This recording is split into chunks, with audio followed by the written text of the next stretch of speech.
이상지질 혈증에 대해서 알아보도록 하겠습니다. 요즘에 건강 문제로서 많이 대두되고 있는 것이 이상지질 혈증입니다. 이상지질 혈증이라는 것은 혈액 속에 지방이 너무 많거나 혹은 너무 적어서 정상 상태가 아닌 경우를 의미를 하게 되고, 대부분 많아서 문제가 되기 때문에 고지혈증과 같은 의미로 사용이 되게 됩니다. 이상지질 혈증이라는 것은 혈액 속에 지방 성분이 과다하게 많아진 경우를 의미를 하게 되겠습니다. 그 중에서 많아서 문제가 되는 것은 총 콜레스테롤, 저밀도 지단백 콜레스테롤, 즉 LDL 콜레스테롤이라고도 합니다. 그리고 중성지방, 이 세 가지는 많아서 문제가 되는 경우이고, 적어져서 문제가 되는 경우는 고밀도 지단백 콜레스테롤, 즉 HDL 콜레스테롤이 적어져서 문제가 되는 경우를 이상지질 혈증이라고 할 수 있겠습니다. 이런 지방은 우리 몸에 반드시 필요한 영양분 중에 하나입니다. 크게 지방은 중성지방과 콜레스테롤 두 가지로 나눌 수가 있고, 중성지방은 주로 우리 몸을 움직이는 에너지원으로 사용되게 되고, 콜레스테롤은 우리 몸을 구성하는 세포막의 구성 성분이 되기도 하고 호르몬과 쓸개즙의 원료가 되기도 합니다. 따라서 이렇게 중요한 에너지원 혹은 세포막의 구성 성분이기 때문에 지방은 우리 몸에 반드시 필요하다고 할 수가 있겠습니다. 그런데 이렇게 꼭 필요한 지방이 왜 문제가 될까요? 문제가 되는 이유는 지방이 과다하게 있었을 때는 지방세포에 축적되어서 비만의 원인이 되기도 하고, 대사증후군의 위험도가 증가하게 되고 동맥경화성 질환들이 발생을 하게 됩니다. 따라서 적정한 양이 아닌 과다한 지방은 우리 몸에 오히려 해롭게 되겠습니다. 이러한 지방이 몸속에서 그렇다면 어떻게 이동을 할 수가 있을까요? 잘 아시겠지만 지방은 기름입니다. 그리고 혈액은 물입니다. 기름이 물에 녹을 수도 없듯이 지방도 혈액 속에 녹을 수가 없습니다. 따라서 지방이 혈액을 타고 움직이기 위해서는 이걸 타고 움직일 수 있는 운반체가 필요하게 됩니다. 이런 운반체 보고 우리가 지단백이라고 부르게 되고, 중성지방이 타고 다니는 지단백은 사이즈가 굉장히 크고 콜레스테롤이 타고 다니는 지단백은 사이즈가 굉장히 작습니다. 그래서 이 지단백의 종류에 따라서 우리가 혈액 검사에서 하게 되는 고밀도 콜레스테롤이니 혹은 저밀도 콜레스테롤이라는 이런 얘기를 하게 되겠습니다. 중성지방은 카일로마이크론과 저밀도, 초저밀도 지단백을 타고 다니게 되고, 콜레스테롤은 상대적으로 크기가 작은 중밀도, 저밀도, 고밀도 콜레스테롤을 타고 다니게 됩니다. 그런데 각각 타고 다니는 지단백에 따라서 콜레스테롤의 기능이 서로 다르게 됩니다. 어떤 콜레스테롤은 많아서 몸에 이로운 경우가 있고, 어떤 콜레스테롤은 많아서 몸에 해로운 경우가 있습니다. 그중 고밀도 콜레스테롤은 몸에 많아서 이로운 경우가 되겠고, 저밀도 콜레스테롤은 많아서 몸에 해로운 콜레스테롤이 되겠습니다. 중성지방은 섭취하는 음식에 들어있는 지방 성분 중에 대부분을 차지하게 됩니다. 몸을 움직이는 에너지원으로 사용하게 되고, 그런데 이런 중성지방이 많게 되면 몸 안에 축적되게 됩니다. 내장에 축적되게 되면 내장 비만이 되는 것이고, 복부에 축적되게 되면 복부 비만이 됩니다. 그렇게 돼서 이렇게 많아진 중성지방이 혈액에 과다하게 되는 경우 동맥경화증의 위험도도 증가하게 되겠습니다. 콜레스테롤은 어쩔까요? 아까 처음에 보셨던 것처럼 중성지방은 대부분 섭취를 하게 되지만, 콜레스테롤은 식사로 섭취되는 콜레스테롤은 전체 20%밖에 되지가 않고 대부분은 간에서 생성됩니다. 약 80%는 간에서 생성되게 됩니다. 앞서 보셨겠지만 이 콜레스테롤은 좋은 콜레스테롤도 있고 나쁜 콜레스테롤도 있습니다. 즉 콜레스테롤이 많아서 몸에 해로운 경우도 있고 많아서 몸에 이로운 경우도 있습니다. 그 중에서 저밀도 콜레스테롤, 즉 LDL 콜레스테롤은 몸에 많아서 해로운 콜레스테롤 중에 하나이고, 고밀도 콜레스테롤, 즉 HDL 콜레스테롤은 많아서 몸에 이로운 콜레스테롤 중에 하나이겠습니다.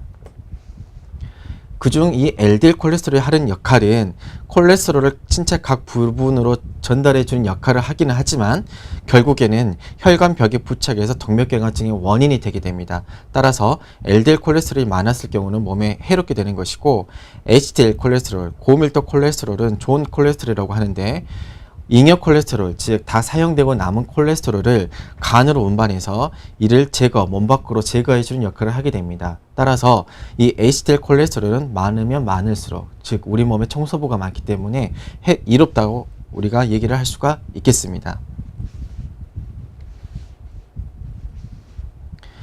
각각에 대해서 그렇다면 이 LDL 콜레스테롤과 HDL 콜레스테롤이 왜 우리 몸에 이롭고 해로운지 그림으로 다시 살펴보도록 하겠습니다.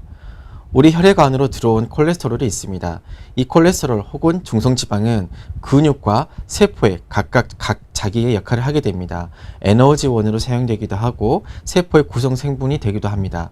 이렇게 각 기능을 하고 난 중성지방과 콜레스테롤은 그 찌꺼기가 HDL이라는 즉 고밀도 콜레스테롤이라는 지단백을 올라타게 됩니다. 그래서 사용되고 남은 찌꺼기 콜레스테롤은 HDL이라는 이 지단백에 올라타서 간으로 이동되게 됩니다. 간은 이 운반된 HDL 콜레스테롤을 몸 밖으로 배설을 하게 됩니다. 따라서 이 HDL 콜레스테롤은 이 찌꺼기로 운반해 주는 역할을 하기 때문에 많으면 많을수록 좋게 됩니다.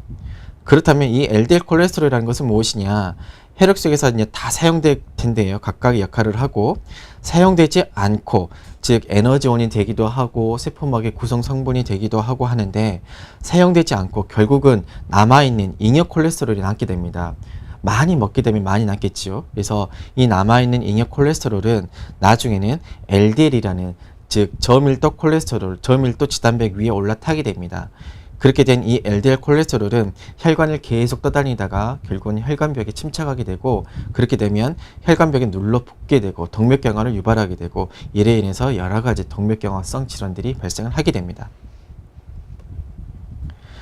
그럼 이상치질 혈증은 이제 어떻게 진단할 것인가? 이상치질 혈증은 혈액검사로 할 수가 있겠습니다. 그래서 여러분들이 건강검진 혹은 혈액검사를 했을 때 이상치질 혈증에 대한 기준들을 쭉 보게 될 것입니다. 그 중에서 본인이 가지고 있는 총 콜레스테롤은 얼마인지, 그리고 LDL 콜레스테롤은 얼마인지, HDL 콜레스테롤은 얼마인지, 중성지방은 얼마인지 각각 보여주게 됩니다.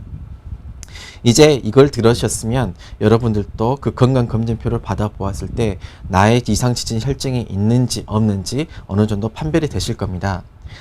총 콜레스테롤과 중성지방은 크게 나누어서 200을 얘기합니다. 200보다 높으면 많다, 200보다 낮으면 낮다. 그래서 200보다 높은 경우에는 총 콜레스테롤 혹은 중성지방이 증가되어 있다. 그래서 치료가 필요하겠구나 라고 우리가 알 수가 있겠고 200보다 낮으면 정상이구나 라고 알 수가 있겠습니다. 그리고 가장 중요한 콜레스테롤은 LDL 콜레스테롤입니다. 즉 저밀도 콜레스테롤이고 이 LDL 콜레스테롤을 보고 우리가 치료를 어떻게 할지 판가름하는 가장 중요한 기준이 되겠습니다. 실제로 병원에 있는 의사들도 이 LDL 콜레스테롤 수치를 보고 치료를 해야 될지 말아야 될지 약제를 증량해야 될지 낮춰야 될지를 결정을 하게 되겠습니다. 이 LDL 콜레스테롤이 그러면 어느 정도가 정상이 있느냐? 100 미만이면 누구든 다 정상이라고 할 수가 있습니다. 그러나 100보다 증가되었을 때는 각각의 환자군에 따라서 높은지 낮은지가 달라지게 됩니다. 이에 대해서 조금 더 자세히 알아보도록 하겠습니다. 우리가 LDL 콜레스테롤이 높다 낮다 100보다 높을 때 그럼 과연 어느 정도가 높느냐라고 판별을 하게 될 때는 우리가 주요 심혈관 위험 인자를 보고 결정을 하게 되겠습니다. 여기 보시는 표와 같이 심혈관 위험 인자가 몇 개이냐에 따라서 과연 내가 어느 정도 LDL 콜레스테롤이 좋냐 나쁘냐를 판별을 하게 되겠습니다.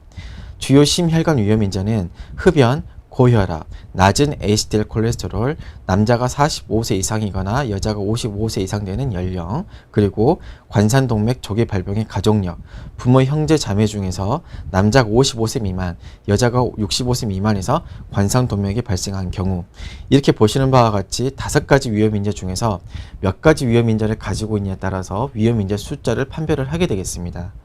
그리고 만약 HDL 콜레스테롤은 좋은 콜레스테롤이라고 했었고 높으면 높을수록 좋기 때문에 만약 이 HDL 콜레스테롤이 60 이상이 된다면 이거는 보호 위험인자로 간주가 되기 때문에 이 5개 중에서 한 가지를 제하게 되겠습니다. 따라서 위험인자 몇 개인지 구분해 보는 것이 좋겠습니다. 자, 그럼 이 표를 보겠습니다. 이 표를 보시게 되면 본인이 아무 위험인자가 없다. 즉 젊은 남자이고 고혈압도 없고 당뇨병도 없는 아무런 위험인자가 없는 정상인이다 라고 한다면 160까지는 정상이다 라고 말할 수가 있겠습니다.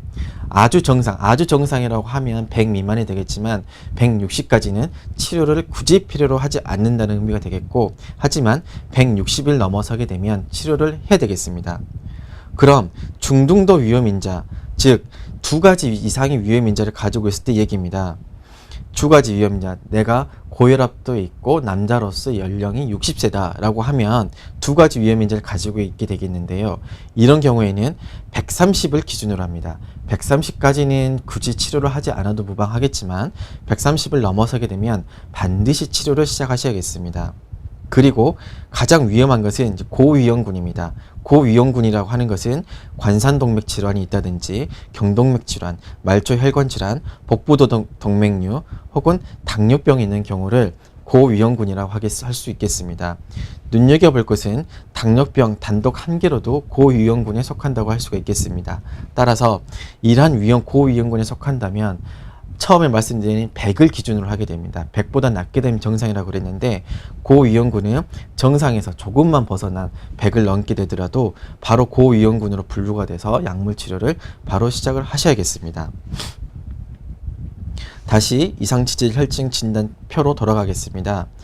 LDL 콜레스테롤은 앞서 말씀드린 대로 각각의 위험인자가 몇 개냐에 따라서 정상과 비정상, 치료를 필요하는 군과 필요로 하지 않는 군을 구분을 할 수가 있게 되겠고, HDL 콜레스테롤 같은 경우에는 40보다 낮으면 낮다, 그래서 우리 몸에 필요한 양보다 낮다로 얘기를 하게 되고, 60보다 높게 되면 높다, 즉 우리 몸의 보호인자로서 HDL 콜레스테롤이 충분하구나 라고 판단을 할 수가 있겠습니다.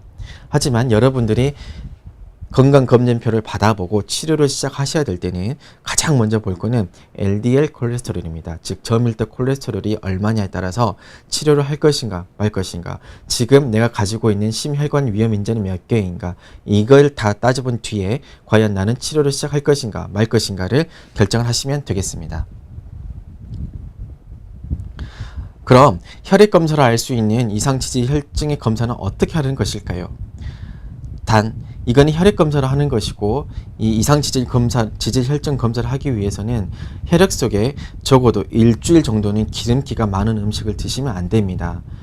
당일날 전날 저녁만 먹으면 금식만 하면 되겠지, 혹은 그 전날 저녁만 기름진 음식, 즉 삼겹살 등 회식만 안 하면 되겠지 라고 생각하실지 모르겠지만, 기름기 있는 음식을 먹게 되면 적어도 일주일간은 혈액 속에 높게 나타나게 됩니다. 따라서 이상치질 혈증 검사가 예약되어 있다 혹은 계획되어 있다 라고 생각이 되시면 일주일 전부터는 지방이 많은 음식은 되도록 삼가하셔야 됩니다. 그리고 검사를 한다고 예약이 되어 있는 시간 12시간 이전부터는 공복하셔야 됩니다.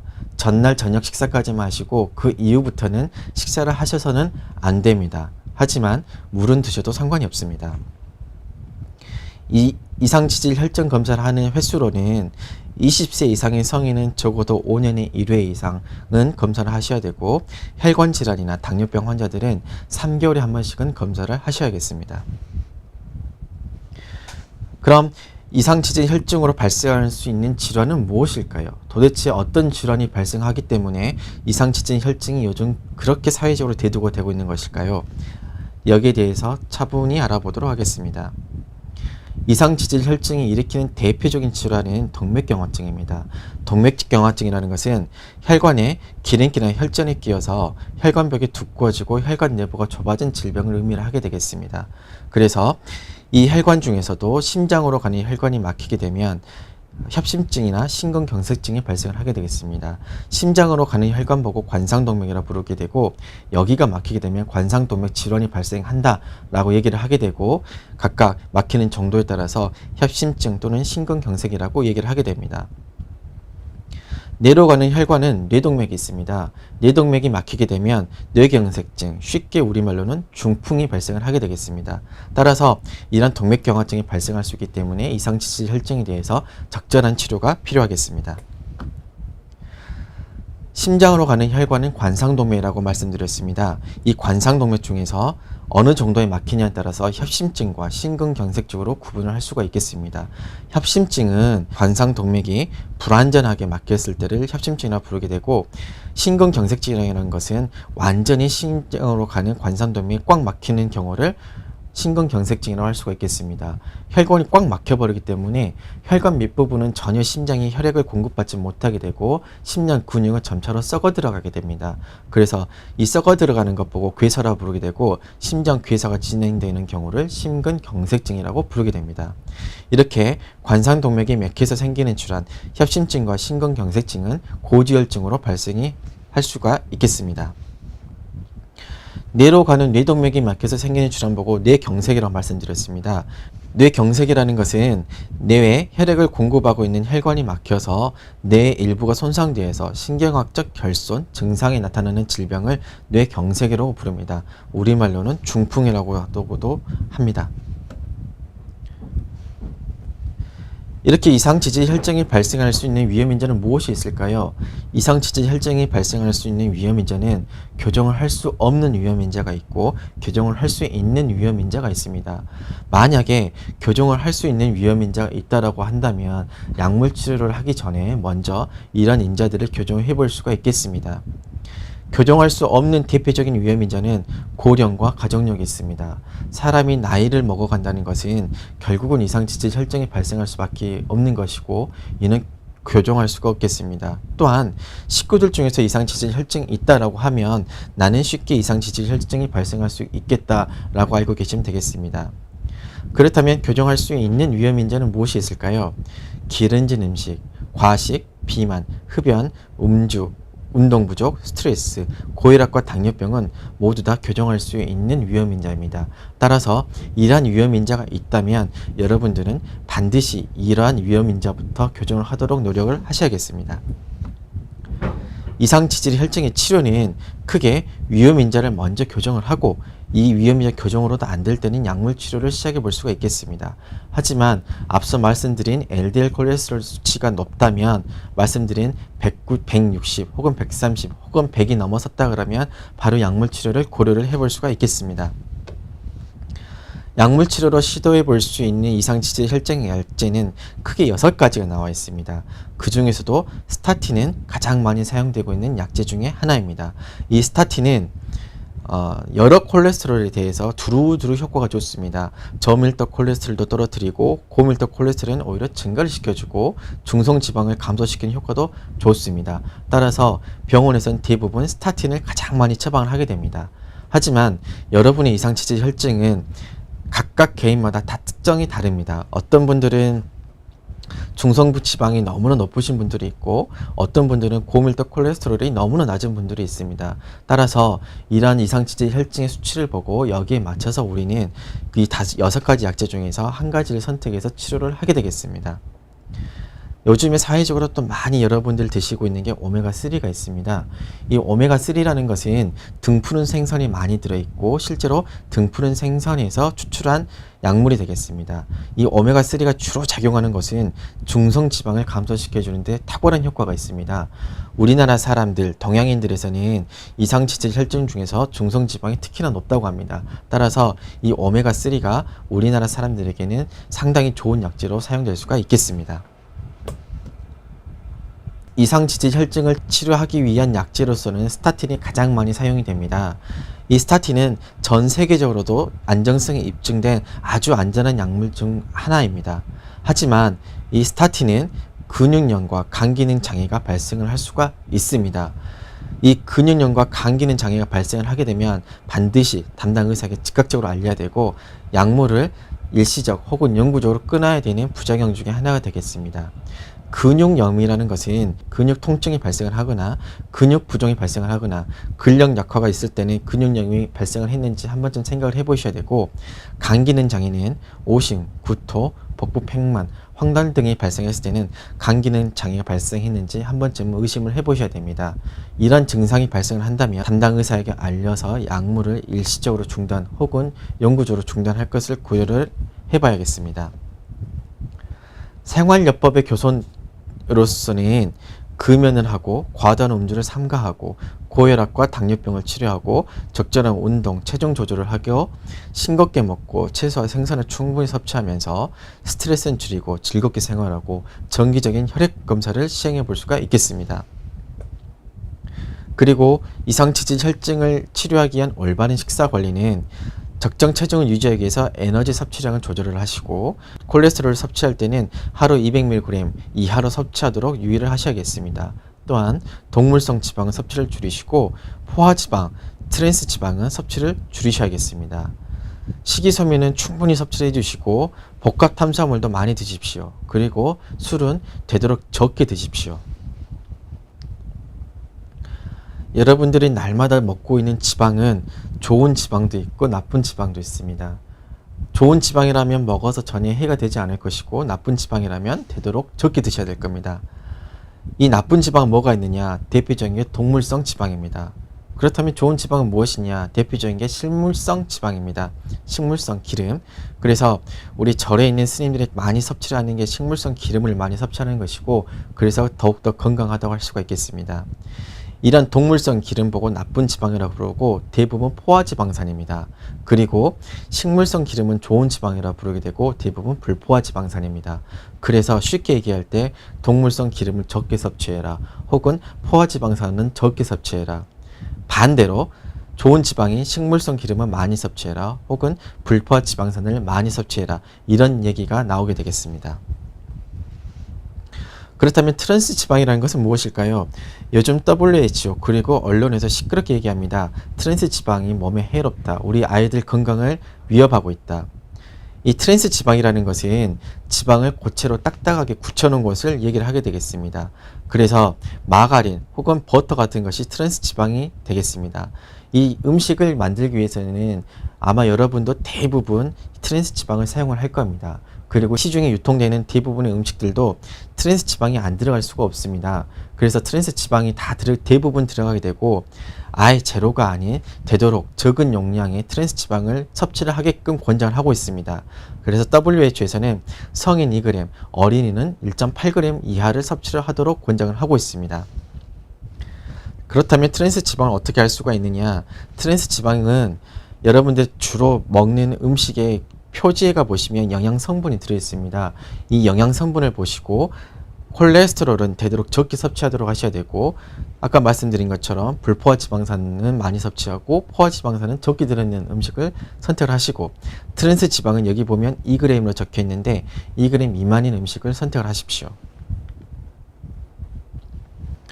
콜레스테롤이 많은 음식은 계란 노른자, 오징어, 알젓, 새우, 연어알, 간 등 내장육 등에 많이 들어있고, 콜레스테롤을 높이는 대표적인 음식은 지방이 많은 소고기, 소나 돼지의 뱃살, 돼지기름, 쇠기름, 베이컨, 소세지, 버터, 생기름, 계란을 이용한 케이크 등이 콜레스테롤이 많은 음식이 되겠습니다.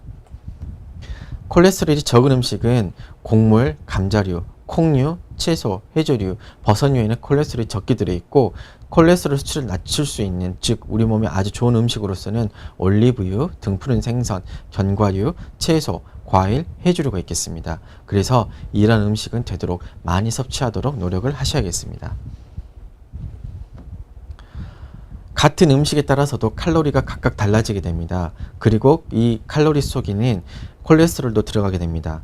그렇다면 음식을 어떻게 조리하는 것이 칼로리를 낮출 수 있을까요? 보시는 것처럼 볶음이나 튀기게 되면 칼로리가 아주 높습니다. 대신에 굽거나 찌게 되면 칼로리가 낮아지게 됩니다. 그래서 같은 음식을 하더라도 볶거나 튀기지 마시고 굽거나 쪄서 드시기 바랍니다. 육류를 섭취하실 때는 껍질은 대부분 제거를 하고 드십시오. 오리고기든 닭고기든 소고기든 껍질은 대부분 제거를 하시게 되고, 삼겹살, 즉 돼지고기를 드시게 될 때는 삼겹살보다는 기름기가 적은 목살을 선택해서 드십시오. 그렇게 하면 몸에 이롭게 되겠습니다. 담배는 반드시 끊으셔야 됩니다. 흡연은 동맥경화증을 유발하는 대표적인 위험인자고, 담배를 태우면서 이상치질 혈증이 있게 되면 여러분들을 동맥경화증을 촉진시키는 아주 위험한 위험인자가 되겠습니다. 따라서 담배를 태우신다면 반드시 끊으십시오. 술은 어느 정도 마실까요? 아예 마시지 말까요? 되도록 마시지 않는 게 좋기는 합니다. 하지만 내가 술을 마시고 싶다라고 하신다면 되도록 한두 잔 이하로 드셔야 됩니다. 맥주든 소주든 위스키든 어떤 술이든 막론하고 한두 잔까지는 그래도 허용이 된다고 합니다. 하지만 이 이상을 넘게 되면 역시 이상지질 혈증을 유발한다고 되어 있기 때문에 한두 잔까지만 드십시오. 그리고 술을 드시게 되면 안주를 대부분 섭취하게 되고 안주는 아주 열량이 높고 콜레스테롤이 많이 들어 있습니다. 따라서 이 술을 많이 마시게 되면 안주도 많이 섭취하기 때문에 되도록 술을 적게 드시도록 노력을 하셔야겠습니다. 운동요법도 아주 중요합니다. 본인이 약물 치료를 하기 싫다 혹은 약물 치료를 바로 하기보다는 운동요법과 그리고 식이요법으로 먼저 해보고 싶다라고 한다면 운동요법을 먼저 시작하십시오. 운동은 유산소 운동을 하셔야 됩니다. 유산소 운동은 관절과 근육을 상당 기간 율동적으로 반복해서 움직이는 운동을 의미합니다. 대표적인 운동은 걷기, 조깅, 자전거 타기, 수영 혹은 체조, 줄넘기, 테니스, 에어로빅 등이 있습니다. 그렇다면 어떤 운동은 몸에 해로울까요? 우리가 어떤 운동은 피해야 될까요? 몸에 해로운 운동은 무거운 물건을 들거나 끄는 동작 등, 즉 근육을 지속적으로 긴장시키면서 움직이게 되는 운동은 몸에 해롭습니다. 이런 운동들은 혈압을 높이고 심장의 부담을 증가시키게 되겠습니다. 대표적인 운동이 잇몸 일으키기, 역기 들기, 팔씨름이 있습니다. 따라서 이런 운동은 되도록 지양하셔야겠습니다. 마지막으로 오늘 배우셨던 내용을 토대로 문제를 몇 가지 풀어보고 정리하도록 하겠습니다. 첫 번째 문제입니다. 다음 중 이상 지질 혈증으로 진단 가능한 경우는 무엇이 있을까요? 첫 번째, 총 콜레스테롤이 180, 총 콜레스테롤이 300, 중성지방이 100, 중성지방이 180인 경우가 있습니다. 어떤 경우에 이상 지질 혈증으로 진단이 가능할까요? 처음에 말씀드린 것처럼 총 콜레스테롤 혹은 중성지방은 200을 기준으로 얘기를 합니다. 200보다 높으면 높은 것이고 낮게 되면 그래도 정상이다 라고 얘기를 할 수가 있겠습니다. 따라서 총 콜레스테롤이 300 이상인 경우는 이상지질 혈증으로 진단할 수가 있겠습니다. 두 번째 문제입니다. 다음 중 이상지질 혈증 예방을 위해서 피해야 할 음식은 무엇일까요? 왼쪽에 1번에 보시게 되면 기름기가 거의 없는 목살이고요. 두 번째는 보기에도 먹은직스럽게 보이는 삼겹살입니다. 기름이 좔좔 흐르고 있고요. 그래서 여러분들이 이상 지질 혈증 예방을 위해서 피해야 될 음식은 기름기가 많은 삼겹살이겠습니다. 여러분들이 꼭 삼겹살을 먹고 싶다라고 하시면 되도록 기름은 떼버리시고 살코기만 섭취하도록 하십시오. 다음 중 이상 지질 혈증 예방을 위해서 효과적인 식품은 무엇일까요?